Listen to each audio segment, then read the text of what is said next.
আসসালামু আলাইকুম, welcome to Tanvir academy. কেমন আছেন আপনারা সবাই? আশা করি অনেক অনেক ভালো আছেন। আজকের এই ভিডিওটিতে আমরা একটি ভিজুয়ালাইজেশন নিয়ে কাজ করব। আপনারা স্ক্রিনে দেখতে পারতেছেন। এই টাইপের কেপিআই চার্ট আমাদের কিন্তু তৈরি করতে হয়। যেমন এখানে আমি দেখুন, এই যে এই পার্টটি আছে, এই জায়গাটায় আমি যদি এখন মাউসের কার্সার দিয়ে যেই নামটি দিব, ধরুন আমি এখানে তানভীর দিলাম। তানভীরের কত পার্সেন্ট বাকি আছে 20% এবং অ্যাকচুয়াল কত পার্সেন্ট হয়েছে সেটা আমরা উল্লেখ করেছি। তারপর যদি এখানে আহমেদ দিই তার 40% বাকি আছে, যদি কবির দিই তার 30%, যদি আমরা এখানটায় হাসান দিই, মানে যার যত পার্সেন্ট সেটা কিন্তু আপনি এখানে বসে খুব সুন্দরভাবে দেখতে পারবেন যে তাদের কার কত পার্সেন্ট বাকি আছে। এখানে কিন্তু সুন্দরভাবে আমাদের ভিজুয়ালাইজেশনটা হচ্ছে। তো এইটা আমরা কিভাবে মাইক্রোসফট এক্সেলে করব, আজকের এই ভিডিওটিতে আমরা এটাই শিখব।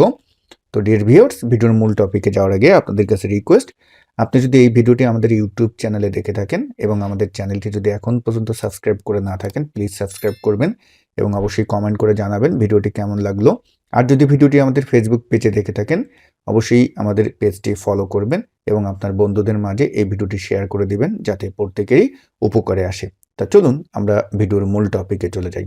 ওকে, প্রথমে যে কাজটি করতে হবে, আপনার যে ডেটাবেসটি আছে সেই ডেটাবেসটি তো এভাবে তৈরি করবেন যেখানে আপনার কাস্টমার বা আপনার স্টাফদের নাম থাকবে, তাদের টার্গেট কত পার্সেন্ট 100% উল্লেখ থাকবে এবং তার অ্যাকচুয়াল কত পার্সেন্ট হয়েছে সেটা আপনি উল্লেখ করবেন এবং তার এখান থেকে আমরা যেই আলাদা একটা কলাম তৈরি করেছি সেটা হলো রেস্ট, যে এই টার্গেট এবং অ্যাকচুয়াল এটা যদি আমরা মাইনাস দিই তাহলে তার বাকি কত পার্সেন্ট আছে এটা কিন্তু বের হয়ে গেল। যেমন আমরা এখানে যদি মাউসের কার্সারটি নিই, দেখুন এখানে সিম্পল একটি ফর্মুলা কিন্তু আমরা ব্যবহার করেছি। পাশাপাশি যে কাজটি করেছি, আমরা একটা সামারি তৈরি করার জন্য ডান পাশে এরকম একটি আমরা তিনটি, মানে এখানে যে নেম আছে এবং তারপর যে রেস্ট এবং অ্যাকচুয়াল আছে, এইটা দিয়ে আমরা কয়েকটি ঘর তৈরি করেছি এবং এই জায়গাটিতে আমরা এই যে নামগুলো আছে নামগুলো ড্রপ ডাউন তৈরি করেছি। তো ড্রপ ডাউন তৈরি করা খুবই সহজ। এখানে গিয়ে আমরা কি করেছি, আমরা ডেটা মেনুতে গিয়েছি এবং ডেটা মেনু থেকে ডান পাশে ডেটা টুলসে গিয়েছি এবং এখানে যে টুলটি আছে এই টুলটিতে ক্লিক করে আমাদের সামনে যে ডায়লগ বক্সটি আসছে এই জায়গা থেকে আমরা যে কাজটি করছি, সোর্সের এই অ্যারোতে ক্লিক করে আমরা এই নামগুলোকে সিলেক্ট করে নিয়েছি এবং তারপর আমরা ওকে দিয়ে দিয়েছি। তাহলে হয়েছে কি, আমাদের ড্রপ ডাউন কিন্তু এখানে খুব সুন্দরভাবে চলে এসেছে। এখন যখন যে ড্রপ ডাউনটা আমরা এখানে মানে যেই নামটি দিব সেই নাম দেওয়ার সাথে সাথে এখানে রেস্ট অ্যামাউন্ট এবং অ্যাকচুয়াল অ্যামাউন্টটা আসবে। এটা আমরা কিভাবে এনেছি, এটা কিন্তু আমরা ভিলুকআপ ফাংশনের মাধ্যমে এনেছি। দেখুন এখানে আমি ইকুয়াল ভিলুকআপকে টাইপ করলাম। তো আমাদের এখানে লুকআপ ভ্যালু হবে। আমি একটু এইটার অ্যালাইনটা ঠিক করে নিই কারণ আমাদের বাম পাশের সেলটা দেখা যেতেছিল না। ওকে, তো ভিলুকআপ ফাংশন আমরা এখানে আনলাম। এটা লুকআপ ভ্যালু হলো, যেহেতু এই নামের আমরা রেস্ট এবং অ্যাকচুয়াল চাচ্ছি তাহলে লুকআপ ভ্যালু হলো আমার এইখানে যে ভ্যালুটা থাকবে এইটা। তো আমরা এটাকে সিলেক্ট করলাম, তারপরে কমা দিলাম এবং টেবিলের কোনটা, টেবিলের হলো আমাদের এই যে বাম পাশে যে টেবিলটা এইটা, এবং এটাকে আমরা লক করে দেব। তো আমি এটাকে লক করে দিলাম এবং কমা দিলাম। আর কলাম ইন্ডেক্স নাম্বার হলো যে আপনি আসলে এখানে কার কার রেজাল্ট চাচ্ছেন। তো আমি রেজাল্ট চাচ্ছি হলো রেস্ট এবং অ্যাকচুয়াল, এই তিনটার। তা আমি যে টেবিলটি নিয়েছি সেই টেবিলের ভিতরে রেস্ট এবং অ্যাকচুয়াল কত নম্বর কলামে আছে, যদি আমরা গুনি 1 2 3 এবং 4, অর্থাৎ 3 এবং 4 নম্বর লাগবে আমার এখানে। তো আমরা এই জায়গাটায় একত্রে আনতে চাচ্ছি, তাহলে আমরা কার্লি ব্র্যাকেট ওপেন করে 3,4 দিলাম, আবার কার্লি ব্র্যাকেট দিয়ে ক্লোজ করলাম এবং কমা দিলাম আর এক্সাক্ট ম্যাচ, অর্থাৎ আমরা এখানে ফলস দিয়ে ব্র্যাকেট ক্লোজ দিয়ে এন্টার দিলাম। তাহলে আমার আউটপুট এখানে সুন্দরভাবে চলে আসলো। এবার আমরা ভিজুয়ালাইজেশন পার্টে যাব। তাহলে আমরা কি করব, এই যে আমাদের নিচের যেই ভ্যালু দুটো আছে এই ভ্যালু দুটোকে আমরা সিলেক্ট করব, অর্থাৎ 20% এবং 80%। এটা সিলেক্ট করে আমি অ্যালাইনটা সেন্টার করে দিই এবং এই দুটো সিলেক্ট করে আমরা চলে যাব রিবন বার থেকে ইনসার্ট মেনুতে এবং এখানে যে চার্ট গ্রুপ আছে, এই যে চার্ট গ্রুপের এই পাই চার্ট এই টুলে আমরা ক্লিক করব। এখানে যাব, এই অ্যারোতে গিয়ে আমরা নিব হলো ডোনাট চার্ট। তো যখনই ডোনাট চার্ট নিলাম এটা চলে আসলো।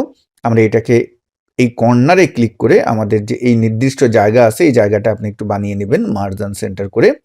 তো আমরা এখানে নির্দিষ্ট জায়গায় এটাকে বসে দিচ্ছি, বা মার্জিন সেন্টার না করলেও হবে, আপনি এভাবে এটাকে ছোট করে যেখানে বসালে ভালো লাগবে সেভাবে আপনি বসিয়ে দিতে পারবেন। ওকে, এখন আমরা যে কাজটি করব, এই যে পাশে যে প্লাস আইকন আছে এই প্লাস আইকনটিতে ক্লিক করে আমরা লেজেন্ড কিটা উঠিয়ে দেব এবং তারপর আমরা যে কাজটি করব, আবার এই প্লাসে ক্লিক করে ওই যে আমাদের প্যানটি ওপেন হয়েছে সেটা ক্লোজ করে দিলাম।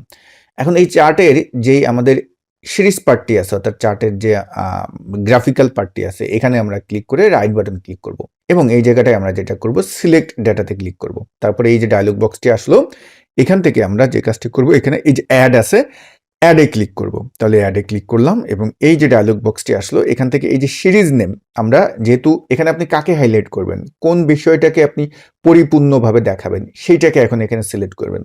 তা ধরুন আমি আগের বার তো আমাদের ছিল কি রেস্ট ছিল, কিন্তু আমি এবার দেখাতে চাচ্ছি অ্যাকচুয়াল যেটা আছে এটাকে পরিপূর্ণভাবে।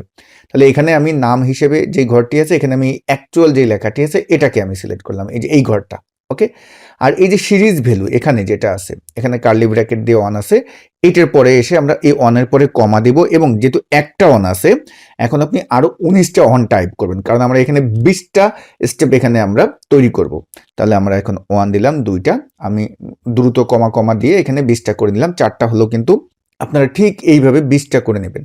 ওকে, তো আমরা এইভাবে করে নিলাম। দেখি আমাদের লাস্টেরটাই সম্ভবত মানে একটা কমা বেশি হয়ে গেছে, এই কমাটা কিন্তু দেওয়া যাবে না, লাস্টে কোনোভাবে কমা দেওয়া যাবে না। তো আমরা এই কমাটা মুছে ফেলি এবং তারপরে আমরা ওকে দিলাম।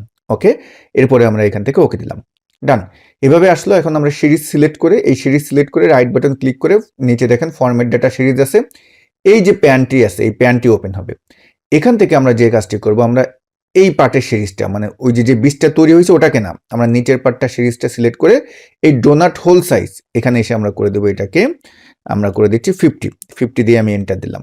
তারপর হলো কি এই যে উপরের এই পার্টটা যেটা আমরা 20টা তৈরি করলাম ওইটা সিলেক্ট করেন এবং তারপরে এই যে ফরম্যাট প্যান যেটা আছে এখান থেকে আমরা এই বাকেট পার্টে আসবো, এই যে বাকেট পার্টটা এটা কিন্তু আপনার ডান পাশে আসতে পারে, বাট আমি এটাকে ধরে এই বরাবর এনেছি যাতে আপনাদের বুঝতে সুবিধা হয় এই জন্য। তো আমরা এখন এই বাকেটে যাব এবং তারপর এখান থেকে ফিলে আসবো, ফিল থেকে আমি এটাকে করব কি সলিড ফিলে আসবো, সলিড ফিল থেকে এই যে কালার আছে কালারের এই বক্সে গিয়ে আপনি যেই কালারটি দিবেন, ধরুন আমি এই কালারটি দিলাম এবং এই কালারটি দেওয়ার পরে এখন আমরা যে কাজটি করব যে এই জায়গাটায় এই যে চার্ট ডিজাইন যে মেনু আছে মেনুতে যান এবং অবশ্যই এই মেনুটি কিন্তু চার্টে না সিলেক্ট করলে কিন্তু আসবে না। তারপরে আমরা যে কাজটি করব চেঞ্জ চার্ট টাইপ এটা ক্লিক করবেন।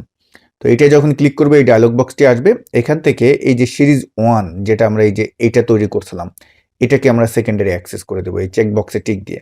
তো আপনি টিক দেন, দেখুন সেকেন্ডারি অ্যাক্সেস হয়ে গেল এবং ওকে দিয়ে দেন।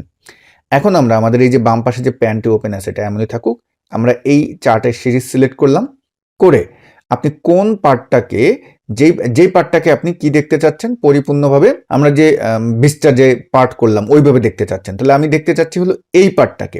তাহলে এই জায়গাটায় আমরা প্রথমে একটা সিলেক্ট করলাম, তারপরে কিছুটা সময় থেমে আরেকটা সিলেক্ট করবেন, তাহলে হলো কি শুধু ওই অংশটাই কিন্তু সিলেক্ট হলো।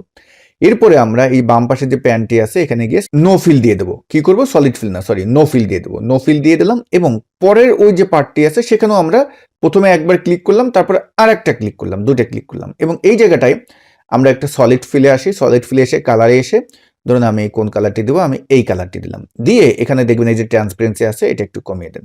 আমি ধরুন এটাকে যতটুকুন রাখলে আপনার ভালো হয়, বা আপনি সলিড ফিলে গিয়ে আরও একটা কালার দিতে পারেন, যেমন আমি এই কালারটি দিলাম, বা এখানে আপনার যেটা ভালো লাগবে সেই কালার আপনি দিতে পারেন।